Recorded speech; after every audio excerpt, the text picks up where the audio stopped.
Hi, everybody. Welcome to episode 75 of Yoga Research and Beyond. We're talking about yoga and ankylosing spondylitis, or AS, which is an inflammatory arthritis in the spine.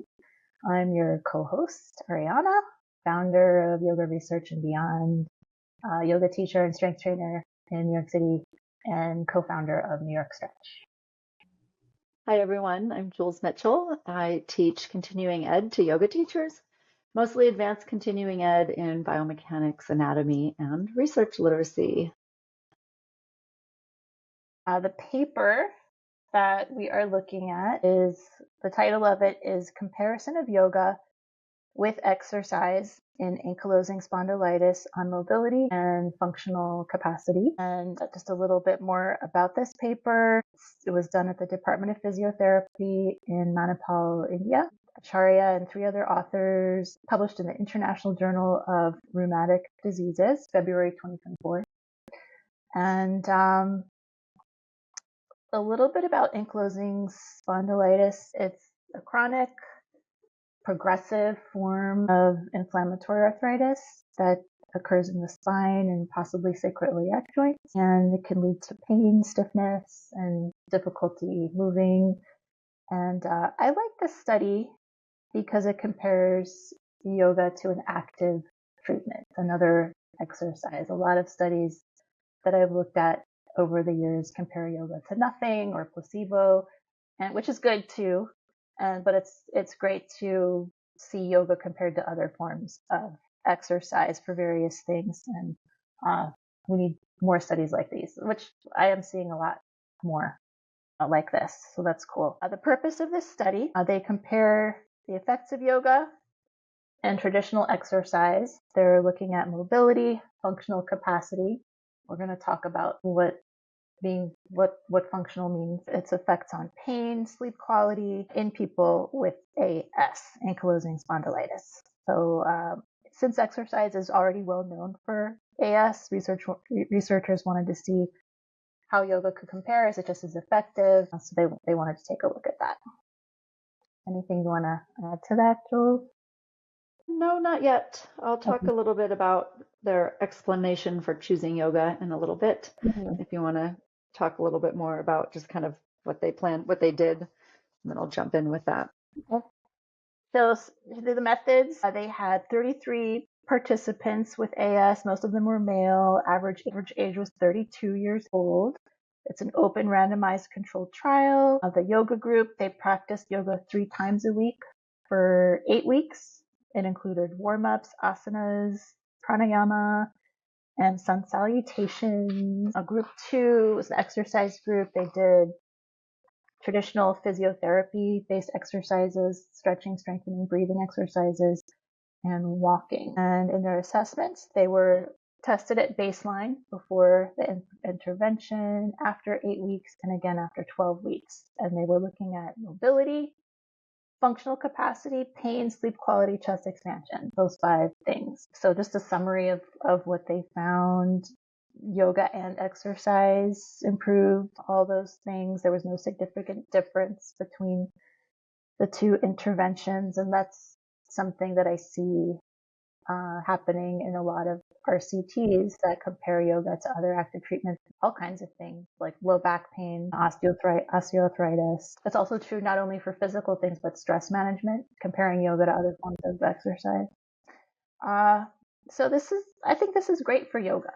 I think it's nice, just that it falls in line with the complementary aspect that has been around for a while of bringing yoga into the fold and helping people feel better and all kinds of things. Yeah, I mean, it says it's an effective non-pharmacological intervention, just like exercise. But that's where I'll maybe pipe in a little bit. I just find it interesting because there's, the whole message of yoga is an exercise, but then when we use it as an exercise intervention compared to exercise, it performs similarly, which is kind of interesting. So sometimes maybe we should hold our opinions a little bit more loosely about what we think yoga is or isn't. But they did say in the introduction, they gave a little intro into what yoga is. And I find this a lot in the yoga studies. Instead of saying like yoga is a series of breathing and stretching, and sometimes we'll do one later that has some funny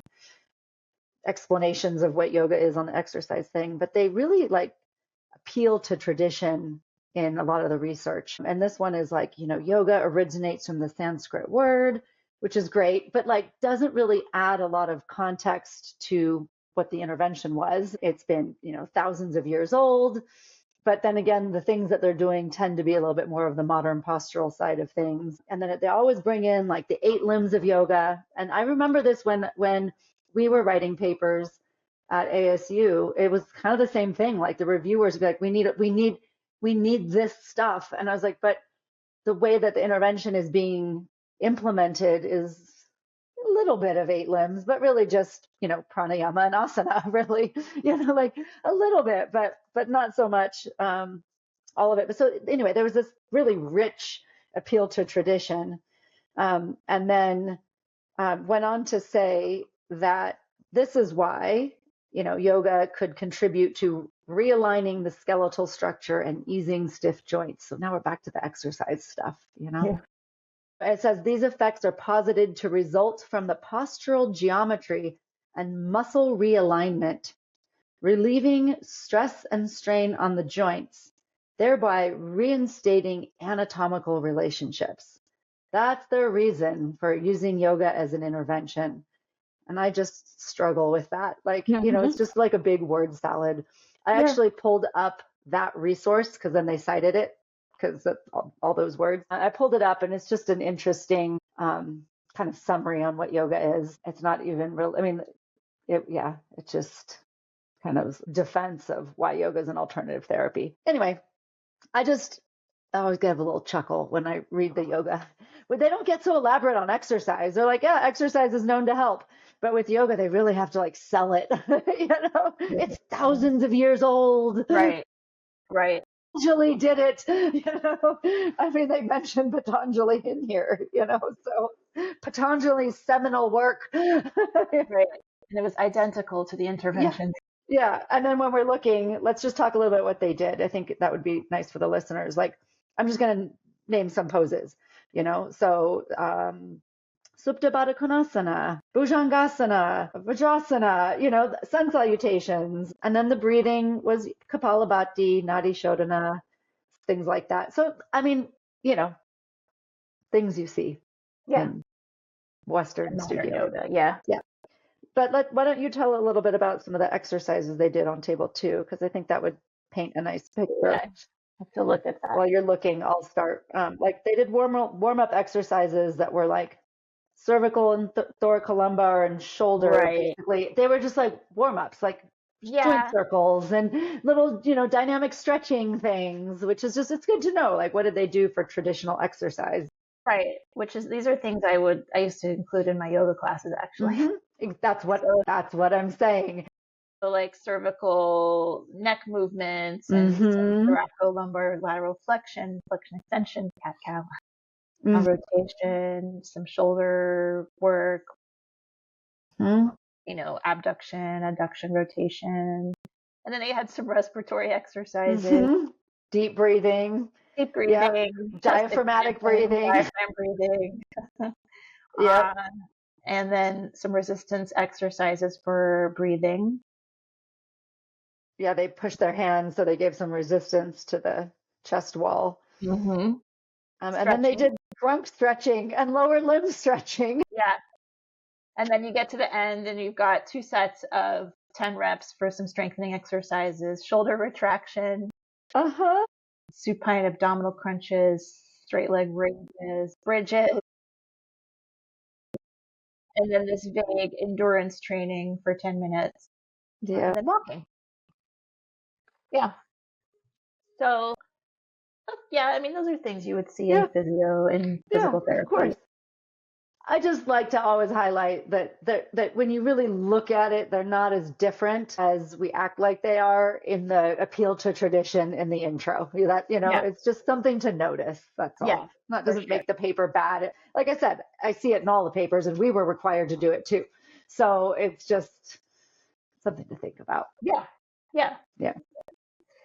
Let's talk about the results a little bit more with so mobility both showed improvement, and now we can see that the treatments were quite similar. So Yeah. okay, not Okay, surprising. that They were works. Yep. both had improvement, but they weren't large enough to be clinically significant. Apparently, both saw pain reduction, both improved with sleep. Yoga showed slightly better results with the sleep improvement, and then with chest expansion, improvements were small with both. And I would guess that's probably partly because it was a pretty short treatment program. So maybe there wasn't really time to see results with improving breath capacity, breathing capacity. But Well, and I really actually think that ankylosing spondylitis really impacts that whole area the most, that it's like kind of the way I like to talk about is like a hardening of the connective tissues, right? And so I think like shoulder mobility, greater degrees of freedom, but everything in the rib cage and spine, it doesn't surprise me that wouldn't have, large improvements just mm-hmm. because of the nature of the condition itself. Yeah, and it was good to be reminded, like reading the symptoms of ankylosing spondylitis, just reminding me of the symptoms and how, yeah, it restricts movement of the rib cage like a lot. Yeah. And so, if someone you're working with is having trouble with, longer breaths and extending the rib cage, and it's just a reminder that maybe a structural, physical limitation like this. So, Let's talk a little bit about the functional yeah, outcome measure because it's such a buzzword, yeah, it's funny. Is it really still a buzzword? I don't hear it that much anymore, but I still like talking about it because every so often it comes up. But so, like, for me, functional is just dependent on the person. What does that person need in order to function? And if there isn't some universal broad concept out there in literature or in fitness terminology of what functionality, like what the ideal functional being needs to do. So it's really about what your goals are. Yeah, and actually each functional test that they use in the research will vary. Like we do a functional pain test or we look at a functional pain test that is how we measure function is by listing the activities that are important to them, which is different than this one. So the Bath Ankylosing Spondylitis Functional Index, which is what they used to measure the outcomes, were truly like activities of daily living. So they had to score from 1 to 10 on putting on socks or tights without help, bending forward from the waist to pick up a pen from the floor, reaching onto a high shelf. All of this is without help. So 0 is it's easy to do without help, and 10 is it's impossible to do without help. Getting up out of an armless dining room chair, getting up off the floor without help from lying on your back, standing unsupported for 10 minutes without discomfort. These are all great. Climbing, well, sorry, go ahead. I think they're all great because I think they're like these are things that family members who struggle with all of these things. So yeah. Anyway, go on. Yep, there's only a few more. Climbing 12 to 15 steps without using a handrail or walking aid, 1 foot on each step. They're specified. Looking over your shoulder without turning your whole body. Doing physical demanding exercises, which they listed as physiotherapy, gardening, or sports, and then doing a full day's activities, whether at home or at work. But I think it's good because it kind of gives you a sense of the disability that is associated with this condition. Just for the readers or the listeners, if you're ever reading a study and you're like, you just kind of glaze over like, oh, there's this, BASFI test. I don't know what that is. Keep reading. Just pop it into Google. Most of the time, these tests, the PDF pops up right away, and then you can actually see what they're studying. So it's worth it to dig a little deeper. I help a lot of yoga teachers read research and they just get overwhelmed by things they don't know. And it's like, slow down, do some Googling, and it'll all start to make sense. Some limitations with this. That's a pretty small sample size. It's not just a small sample size. It wasn't enough based on the backwards math to have a proper size. So I think we talked about that in a previous podcast. Yeah, we did. Mm-hmm. Yeah. So they needed 34 and they got 33. Close. But it's nice that they reported that they did the math to figure out how many they would need for, certain effect size or whatever. And then, yeah, they were one short, but worth pointing Yeah. out. Yeah. Another one we talked about, like when you look closely at the actual treatments, they're quite close to each other. It makes the results a little muddy. Mm-hmm. Participants did their yoga sessions and their exercise sessions at home after initial instruction. So it's hard to know how well they actually adhered to the program. There wasn't follow-up after 12 weeks, so it's hard to know how sustaining the results were. And participants knew which group they were in, so the study was not blinded, which can always potentially impact their perception of how it's working for them. And that's just simply a fact in exercise interventions. You can blind a pill with a placebo, but you can't blind that they're doing exercise. And so it's just one of the challenges. Can't blind that they're doing yoga. They know they're doing yoga. Right. Although they were so similar, maybe they were a little confused. Yeah. Maybe if they knew what the other group was doing, they might not have. I mean, that would be the best blinding is you don't know what it's being compared against, Right. But we did in my mentoring program, we looked at a paper that had compared yoga to sham yoga so that you could do some blinding. But again, it was like you looked at the yoga and then you looked at the sham yoga and they were like essentially versions of the yoga pose. It's like, they don't think they're doing yoga because it gets an English name and it looks a little different, but it's hard. It's hard. Even right before the limitations, they were kind of speculating on what the effects could be. So they were like, okay, well, we know that there's a thing called exercise-induced analgesia, and that maybe the mechanism is that you're engaging the endogenous opioid system, which we know happens when you get exercise. And then you're like, you're activating the baroreceptors, which, so it's like all of a sudden yoga just fits into the exercise category. Yeah. It's like, nothing wrong with these are things. Yeah, I know. But again, it's just I've been teaching yoga too long that I've heard all the arguments that yoga's not stretching and yoga's not exercise, right. And I'm like, oh, I know it's not. I know it's more, but also it does have the benefits of all of those things. Yeah. Yeah. Cool. All right. I think that's all I have. That's all I have too. Okay. Thanks for choosing the study. Yeah. Thank you, everybody. Share and subscribe and teach it with your fellow yoga teachers. And let's keep the conversation going so we can use research to inform and inspire our teaching. See you next time.